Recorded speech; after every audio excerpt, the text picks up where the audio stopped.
नमस्कार दोस्तों, OCN network में आपका स्वागत है। मैं हूं ओमकार चौधरी और मेरे साथ मुंबई से जुड़ गए हैं भाऊ तोरसेकर जी। भाऊ, नमस्कार। बहुत अभिनंदन, बहुत स्वागत, नमस्कार। प्रणाम।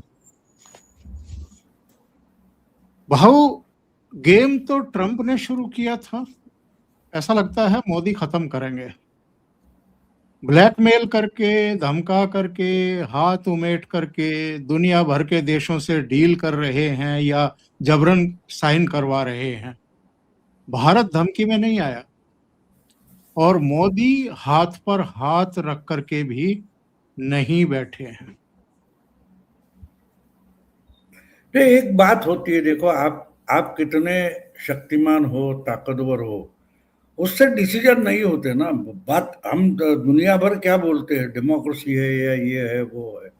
चाइना चाइना की भी हमारे 2 गुना आर्मी है, उनके पास भी बहुत सारे शस्त्र अस्त्र वगैरह है। रशिया के पास है, तो हर किसी के पास है, फिर भी इस ढंग से कोई बर्ताव नहीं करता ना। ये तरीका नहीं होता। मुझे समझ में इसलिए एक बार मैंने मजाक में बोल दिया था, वो सचमुच निकला है। या बिल्कुल संजय राउत जैसे अमेरिका की प्रेसिडेंसी चला रहे, उसमें कोई तर्क नहीं है, कोई लॉजिक नहीं है, कोई व्यवहार नहीं है। ये क्या तरीका हुआ? इसको धमकाओ, उसको धमकाओ, और सब इकट्ठा हो गए तो क्या करोगे तुम? इतने सालों से तुम थे, वो कौन है, किम जोंग, उसको धमका रहे हो, ईरान को धमका रहे हो। क्या हुआ आगे चलकर? कुछ भी नहीं हुआ। एक आपके गली में जो बैठा है वेनेजुएला का प्रेसिडेंट, वहां जो अराजक था उसके कारण आपने उसको उठाया, लेके गए। अब पाकिस्तान को नहीं डील कर सकते। तो जिस ढंग से वो जा रहे, और पुराने जमाने में होता, हम समझते कि भाई मनमोहन सिंह होता तो चुपचाप, हाँ किधर सिग्नेचर करना है बताओ, कर देता हूं। अभी आना है तो नहीं तो इंसान भेजो, फैक्स करके भेजो, फैक्स पर सिग्नेचर, वो मनमोहन कर सकते थे। आज का इंडिया अलग है ना, मोदी का इंडिया अलग है। और भारत के दुश्मन जो है, ट्रेडिशनल दुश्मन जो है, चाइना हो या पाकिस्तान, वो भी मान लेते हैं कि भाई आज का इंडिया बदला हुआ है। तो उसके साथ मुझे मुझे इस बारे में एक याद आती है, शरद पवार की याद आती है। जब शरद पवार 1999 में अलग हो गए, तो उन्होंने सोनिया गांधी पर आरोप किया था और आखिर उनको धक्के मारकर पार्टी से बाहर निकाला गया। आपको याद होगा, संगमा और तारिक अनवर को साथ लेकर उन्होंने बोला कि नहीं नहीं, सोनिया गांधी तो विदेश मुल्क की है, उसको प्राइम मिनिस्टर नहीं होना चाहिए, वगैरह वगैरह शुरू कर दिया। तो मुझे इतना अजीब लगा इंसान का दिमाग। मुझे याद है, मैं उस एक पेपर में काम करता था, तो वो खबर में देख रहा था, जब वाजपेयी पर एक वोट से अगर हार गए थे, आपको याद होगा, तो बाहर आके पार्लियामेंट हाउस के बाहर पायदान पे खड़ा होकर उन्होंने बोला था कि अब सोनिया जी के नेतृत्व, उस वक्त उनको हिंदी तक नहीं अच्छी आती थी, मेरे जैसी बिगड़ी हिंदी बात करते थे, बोले अब सोनिया जी की नेतृत्व में पर्यायी सरकार बनाएंगे। उसी वक्त मैंने बोला था, मेरे जो सहायक थे, छोटे बच्चे वगैरह थे, नए पत्रकार थे, मैंने बोला इसने गोबर खा लिया। तो बोले क्यों? अरे बोले, मैंने कहा कि अगर अल्टरनेटिव गवर्नमेंट बनेगी तो मुलायम शरद पवार का नाम आगे लाने वाला है, और ये खुद सोनिया का नाम ले रहा है। एक तो एक अजीब बात थी। यानी अगर आपको अल्टरनेटिव करके बाकी का अपोजिशन देख रहा है, सोनिया को नहीं देख रहा था, आप ही सोनिया का नाम लेते हो। और 3 महीने बाद मुझे याद है, सोनिया ने इनको भेजा था जयललिता को अपने साथ लाने के लिए, और वहां से मुंबई लौटे और अचानक डिक्लेयर कर दिया कि भाई सोनिया नहीं हो सकती, वो मूल इंडियन नहीं है, वगैरह वगैरह वगैरह। मेरी समझ में नहीं आया, जब नरसिंह राव जैसा दुबला कांग्रेस प्रेसिडेंट था, जब सीताराम केसरी जैसा अधमरा कांग्रेस प्रेसिडेंट था, उसके खिलाफ आपने बगावत नहीं की। वो पॉसिबल था। वो कोई तगड़े लीडर नहीं थे जिनको कांग्रेस की ऑर्गेनाइजेशन में कोई दब के रहने वाले थे, ऐसी बिल्कुल बात नहीं थी। ना केसरी थे, ना नरसिंह राव थे। उनके साथ चुपचाप एग्रीमेंट करते रहे, कॉम्प्रोमाइज करते रहे, और जब खुद गांधी खानदान से कोई अध्यक्ष बनकर बैठा है, आपने ही उसको लाया है, तो उसके सामने क्या हवा निकाल रहे हो तुम? तो मुझे आज बिल्कुल उस शरद पवार की याद आ रही है कि जिन्होंने बड़ी भारी गलती कर दी सोनिया पर आरोप करके। तो आपको याद होगा सोनिया ने फटाक से रिजाइन किया था, फिर बाकी के ये लोग सब भाग दौड़ कर गए थे, गुलाम नबी आजाद हो या बाकी लोग सब गए थे, और सोनिया के हाथ पांव पकड़कर उनको लाया था, और पहली मीटिंग हो गई तो उसमें शरद पवार और तारिक अनवर को पार्टी से निकाल दिया था।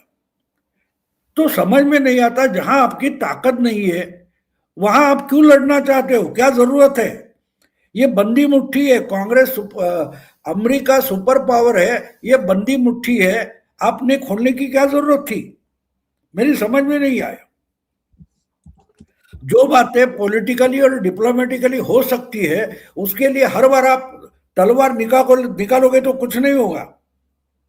तो बिल्कुल यही हालत ट्रम्प की हो गई है, और उनको एक तक मालूम नहीं है कि मोदी जितना पॉलिटिशियन है उससे भी ज्यादा बड़ा डिप्लोमेट है, जिसने पिछले 10 साल में दुनिया की पूरा सत्ता का संतुलन पलटी करके रखा है, और उसके पास मेजोरिटी तीसरी चुनाव के बाद नहीं है, फिर भी जिस ढंग से, जिस लहजे में मोदी काम कर रहे हैं, उसके सामने तो ऐसी बात करने की जरूरत नहीं थी। और मुझे वो भी याद है कि प्रेसिडेंट बनने के बाद 2 महीने 3 महीने हो गए थे, और किसी ने पूछा कि ग्लोबल साउथ का क्या होगा, तो यही ट्रम्प ने बताया था, मुझे उसकी चिंता नहीं, मोदी माय फ्रेंड, वो सब देख लेगा। तो अचानक ये क्या हो गया? अचानक क्या? तो इसको पागलपन बोलते। जैसे अचानक चुनाव के नतीजे आने के बाद संजय राउत कुछ बोलता है कि नहीं नहीं चीफ मिनिस्टर हमको चाहिए, और उद्धव ठाकरे गलती कर बैठते, और आज उद्धव ठाकरे की हालत देखो। तो और 4 साल के बाद, 3 साल के बाद ट्रम्प कहाँ किसी कूड़ेदान में पड़ा होगा, किसको पता नहीं। 1 साल तो उसका खत्म हो चुका है, और अचीव तो कुछ भी नहीं किया है। डॉलर गिरता जा रहा है,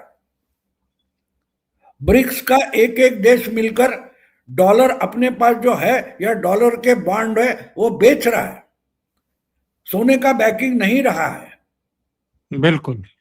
तो ये लॉजिक से परे मेरा दिमाग नहीं चलता है ना।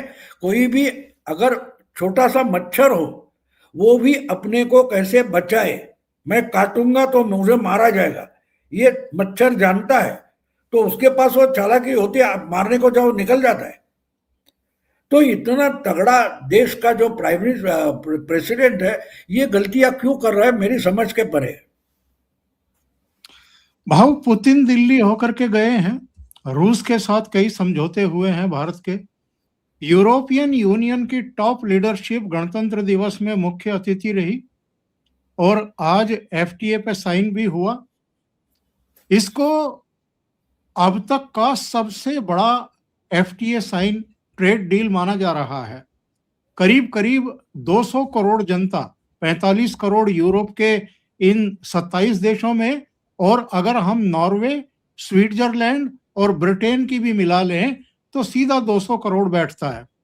200 करोड़ पब्लिक के लिए एफटीए हुआ है। इसके अलावा अगर हम देखें तो ब्रिटेन के साथ अलग से हो चुका है, स्विट्जरलैंड के साथ हो चुका है, नॉर्वे के साथ भी हो चुका है। अब तक 19 देशों के साथ भारत एफटीए साइन कर चुका है जब से डोनाल्ड ट्रंप ने पंगा लिया है। तो ट्रंप ने बर्र के हाथ में छत्ते में हाथ डाला है एक तरीके से। बिल्कुल। देखो मुझे वही समझ में, अब बाकी साउथ अमेरिका वगैरह छोड़ दो, अफ्रीका या मिडिल ईस्ट छोड़ दो, बीच में ये यूरोप में कहा घुस गया कि जाओ भागो साले, क्यों मेरे साथ खड़े हो, भागो सामने जाओ, जाओ मोदी के पास जाओ, जाओ पुतिन के पास जाओ, जाओ चाइना के पास जाओ। ये क्या कर रहा है मेरी समझ में नहीं आ रहा है, मेरे समझ में नहीं आ रहा है। कोई भी दिमाग वाला हो, उसके पास जो चमचे बैठे हैं उनका भी दिमाग नहीं चल रहा है। क्या कर रहा है ये इंसान? अब देखो, वैसे देखो तो यूरोपियन मार्केट एक तरीके से उस पर चाइना का कब्जा था। अब चाइना में पिछले कुछ 3 हफ्तों से गड़बड़ी चल रही है, इंटरनल पावर स्ट्रगल चल रहा है। जिनपिंग अपना जो ताकत है वो गंवा रहा है या टिका रहा है पता नहीं, लेकिन अंदरूनी बातें जो खबर बनकर आ रही है वो देखने को मिलता है कि जिनपिंग इस वक्त इंटरनेशनल डेमोक्रेसी डिप्लोमेसी करने के मूड में नहीं है, ना उसको वो सहूलियत मिल रही है। और ऐसे में अगर अमेरिका यूरोप के छोटे छोटे देशों को प्रेशराइज करता है तो वो अल्टरनेटिव मार्केट ढूंढेंगे, और अल्टरनेटिव मार्केट या सप्लायर कौन है? इंडिया है। इंडिया के पास सिर्फ कारखाने नहीं है, यहाँ प्रोडक्शन करने वाला पॉपुलेशन भी है, बड़ा तगड़ा पॉपुलेशन है जो बड़ी संख्या में या होलसेल में अगर क्या बोलते हैं उसको प्रोडक्शन कर सकता है। तो मोदी जी बिल्कुल वही घुस गए। अभी भी चाइना बड़ा है सप्लायर, लेकिन उस सप्लाई चेन में अगर इंडिया घुस जाता है तो आगे चलकर पुतिन और इंडिया मिलकर एक बड़ा व्यापार यूरोप में खड़ा कर सकते हैं। उससे नुकसान किसका होगा? चाइना का तो होगा ही थोड़ा, लेकिन अमेरिका का भी बड़ा होगा। तो इसलिए समझ से परे है कि ये क्या कर रहे हैं, समझ से परे।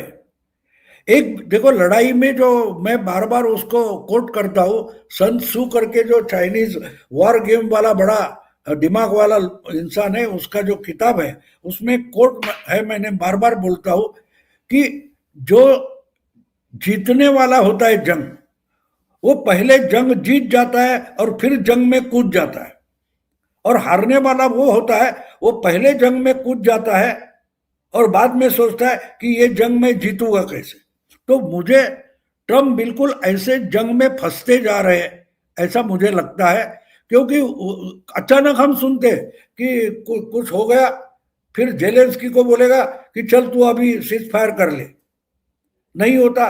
फिर ऑपरेशन सिंदूर होता है, बोलता है मैंने सीज फायर कर लिया।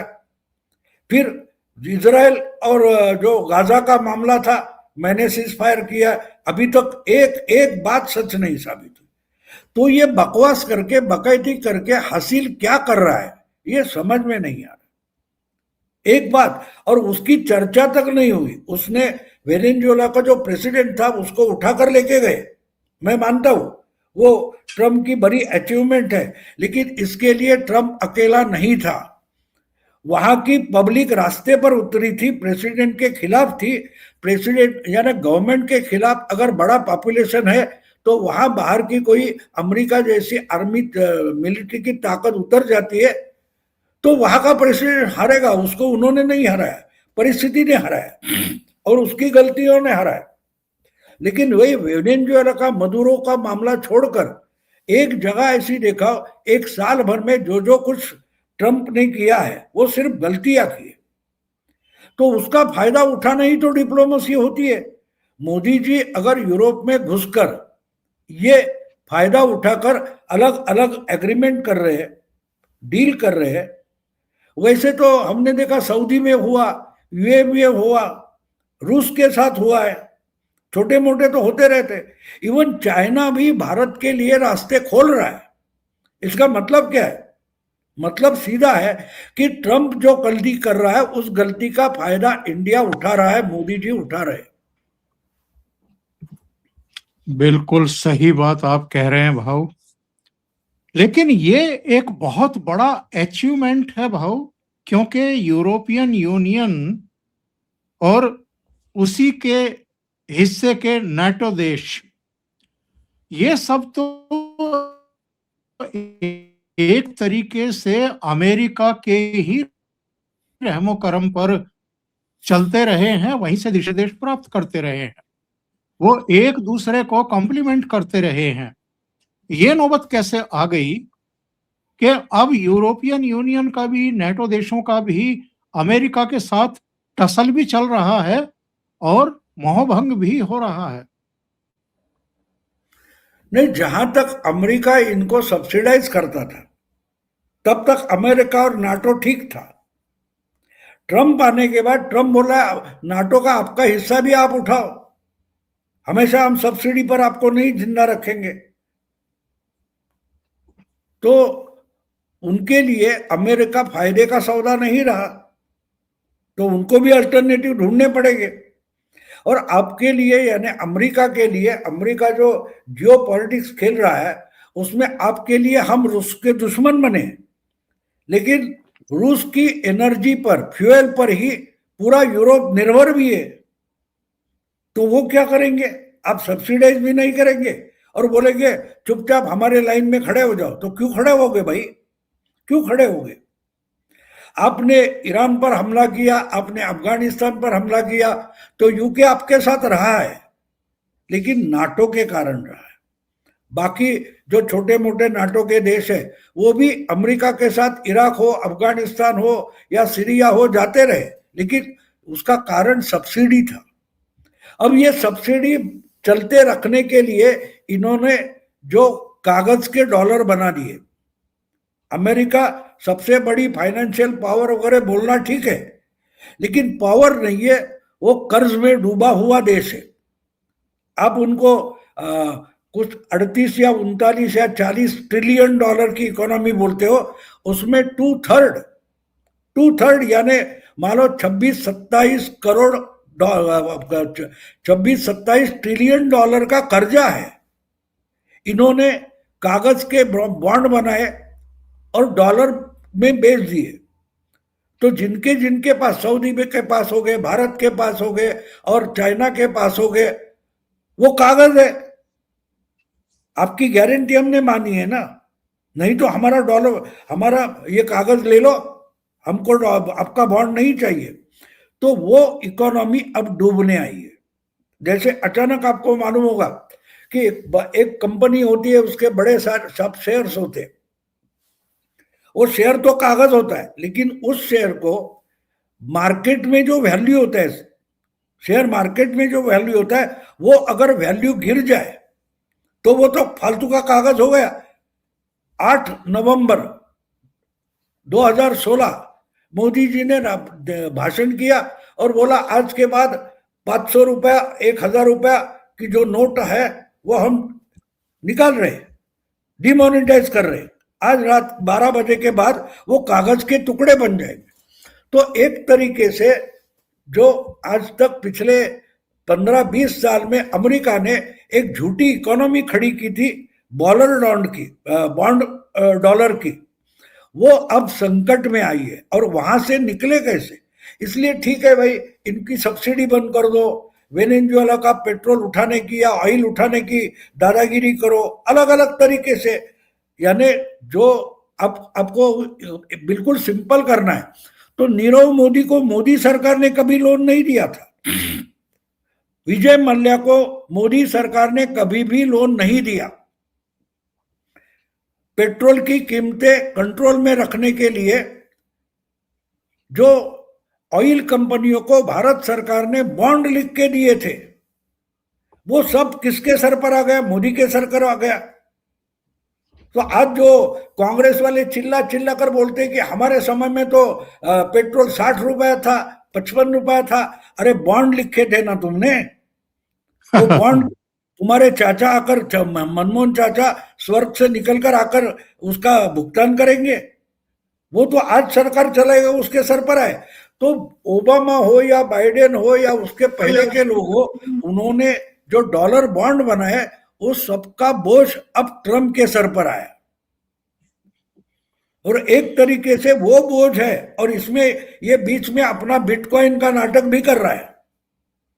बिल्कुल। तो ये सब मामले उनके सर पर आकर मंडरा रहे हैं, और इससे निकलने की जितनी कोशिश कर रहा है ट्रम्प, उतना वो उसमें फंसते जा रहा है। दूसरा कुछ नहीं है। जो मैं बोलता हूं ना, हमेशा एक उदाहरण में देता हूं, मकड़ी का जो जाल होता है उसमें कोई कीटक या कीड़ा फंस जाता है, तो वो जितने निकलने की कोशिश करेगा उतना और चिपकता और फंसता जाता है। ट्रम्प की हालत बिल्कुल वैसी है, बिल्कुल वैसी है। अब ये तो लोगों को कोई गाजर दिखाना पड़ता है कि भाई नहीं, कुछ सब कुछ ठीक हो रहा है, देखो बहुत जल्दी हम वेनेजुएला को हमारे साथ मिला लेंगे, ग्रीनलैंड का कब्जा कर लेंगे, आइसलैंड का कब्जा कर लेंगे। तो जो ऐसी झूठी बातें सुनकर खुश होना चाहते, उनको तो कम से कम समझाया जा सकता है, रोका जा सकता है। बाकी आहिस्ता आहिस्ता ये सब नाटक है, वो नंगा होते जाएगा और कुछ नहीं। भाऊ अभी ज्यादा समय नहीं हुआ है, फ्रांस के राष्ट्रपति मैक्रों ने एक बयान दिया था कि ट्रंप से और आज के इस समय के अमेरिका से कैसे निपटा जाए या कैसे इसको डील किया जाए, इसका सबसे उत्तम तरीका, रास्ता प्रधानमंत्री नरेंद्र मोदी ने अपनाया है। अभी मैं खबरें देख रहा था, कनाडा के प्रधानमंत्री मोदी जी से मिलने के लिए दिल्ली आ रहे हैं, फ्रांस के राष्ट्रपति फरवरी में आ रहे हैं मैक्रो, और ब्राजील के राष्ट्रपति लूला भी फरवरी में ही दिल्ली की यात्रा करने वाले हैं। कनाडा, फ्रांस और ब्राजील के राष्ट्रपति और प्रधानमंत्री। क्या हुआ क्या है कि वॉशिंगटन के बजाय अब सबका डेस्टिनेशन, सबकी निगाहें नई दिल्ली पर टिक गई हैं, नई दिल्ली से उम्मीदें हैं। और आज अगर यूरोपियन यूनियन के दोनों लीडर्स के हम भाषण सुने तो उर्सुला ने कहा कि जो भारत की सफलता है, इसमें पूरी दुनिया की समृद्धि, सिक्योरिटी और रोजगारों के अवसर निहित हैं। यह बहुत बड़ा बयान है भाऊ। वाइब्रेंट गुजरात, वाइब्रेंट इंडिया और वाइब्रेंट अर्थ, समझे? मोदी उसी राह पर चल पड़े जहां उन्होंने गुजरात में शुरुआत की थी, बस वही राह उन्होंने छोड़ी नहीं है। लोगों में पुरुषार्थ जगाओ, आत्मनिर्भरता, यही रास्ता है। ये दुनिया को बताया था। देखो अभी अभी यूरोपियन यूनियन की उर्सुला बोल रही है, लेकिन 2 साल पहले से ही आधा अफ्रीका तो यही बोल रहा है। जब G20 की अध्यक्षता मोदी के पास थी, उन्होंने डिक्लेयर कर दिया अफ्रीकन यूनियन को मैं ब्रिक्स का मेंबर करके ले रहा हूं।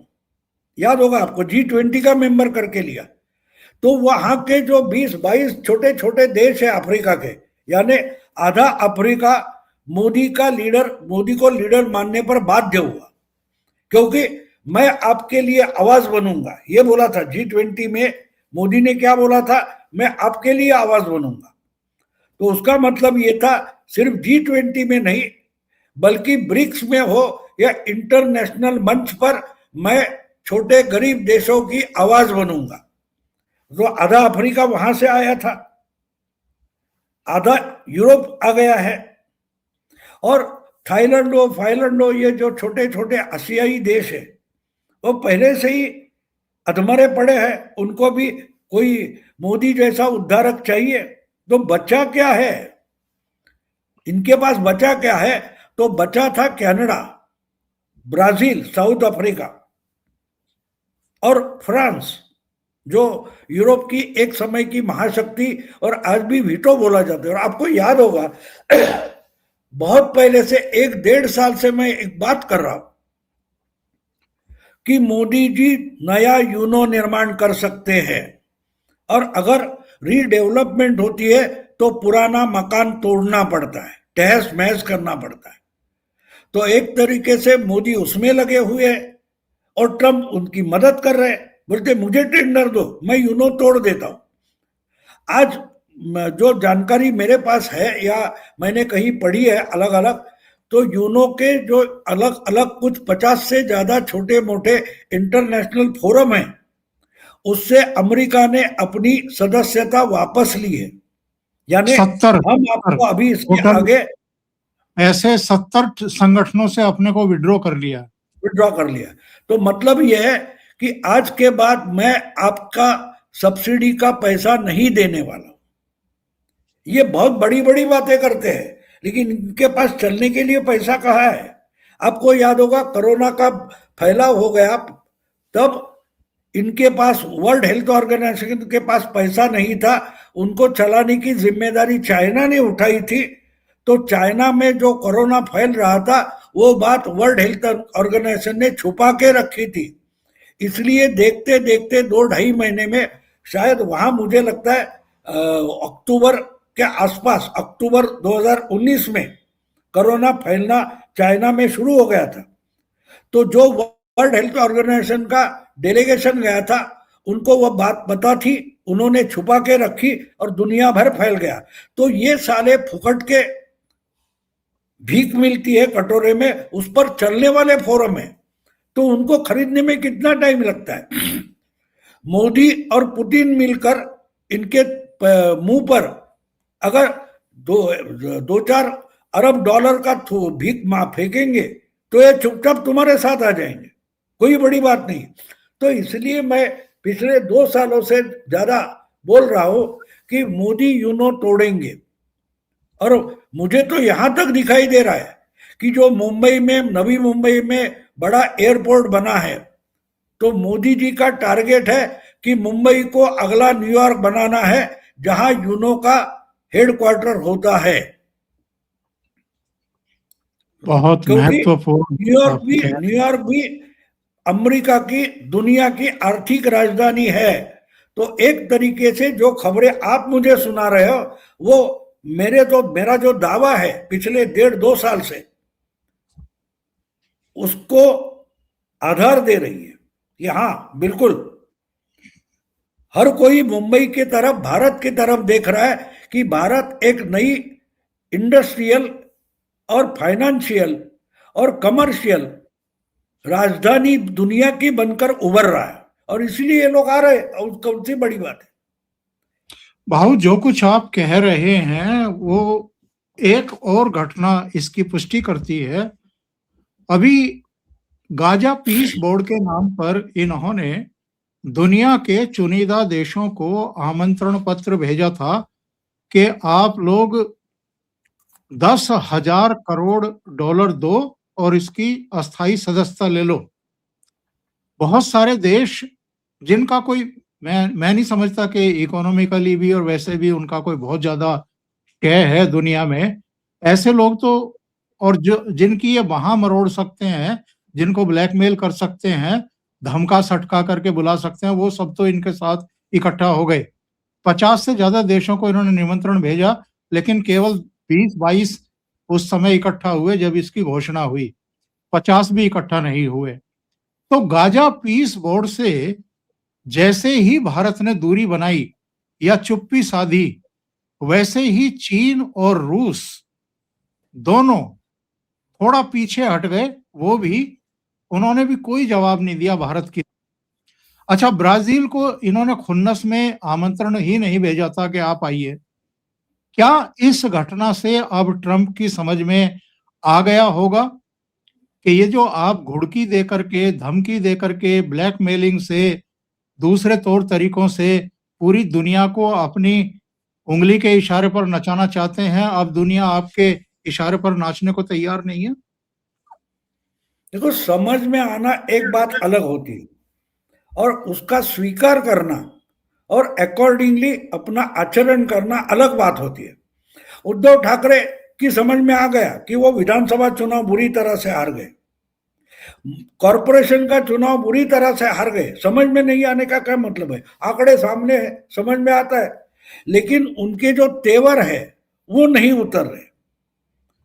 तो ट्रम्प बिल्कुल अलग नहीं है, ट्रम्प बिल्कुल अलग नहीं है। उनको लगता है कि जब तक मैं हार नहीं मानूंगा तो सब दुनिया मुझे डरेगी।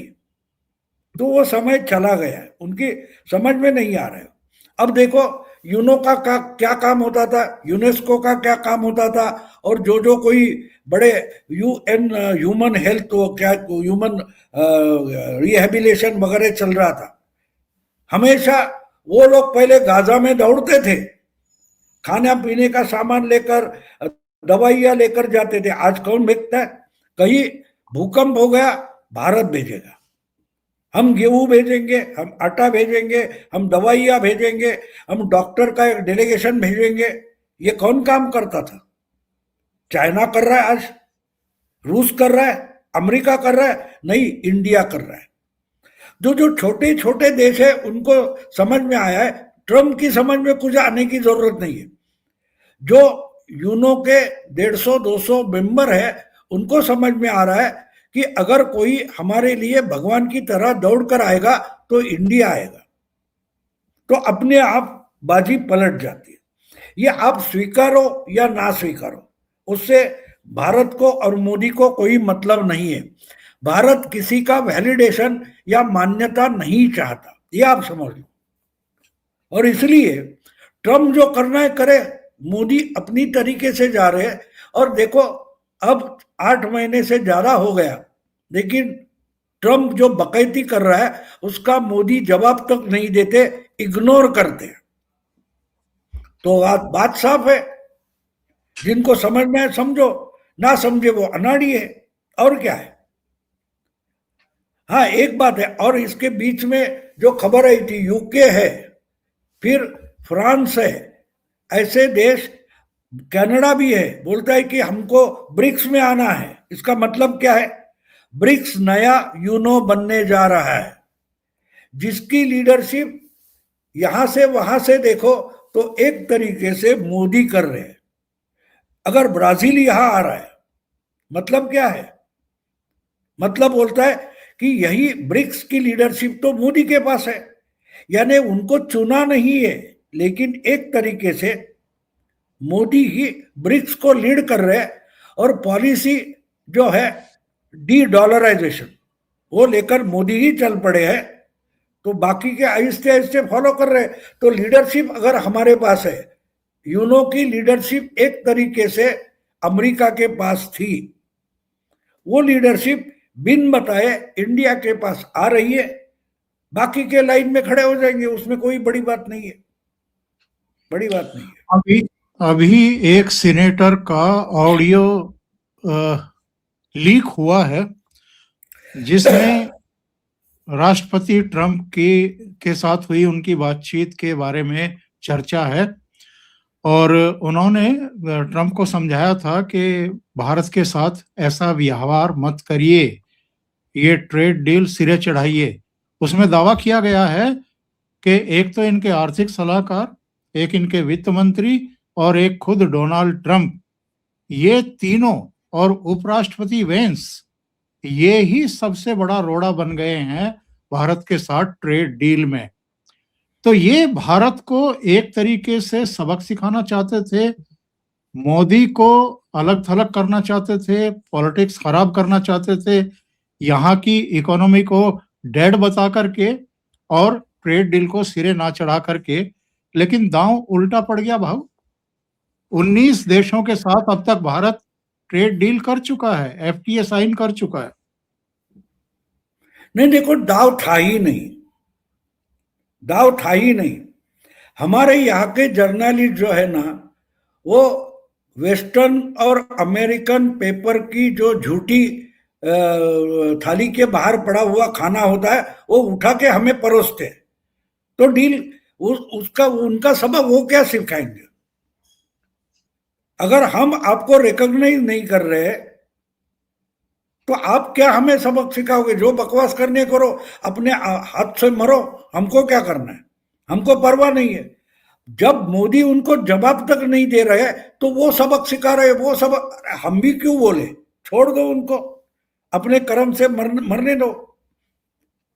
एक भी तरीका जयशंकर हो या मोदी हो, अगर उनको जवाब नहीं दे रहे तो ये खबरें हम पढ़ना ही बंद कर दे तो अच्छा है। कि क्यों ये हमको उकसाने की कोशिश है, उससे ज्यादा कुछ नहीं है। उनको भी मालूम है हम नहीं जा सकते, देखते कहां तक जाते हैं।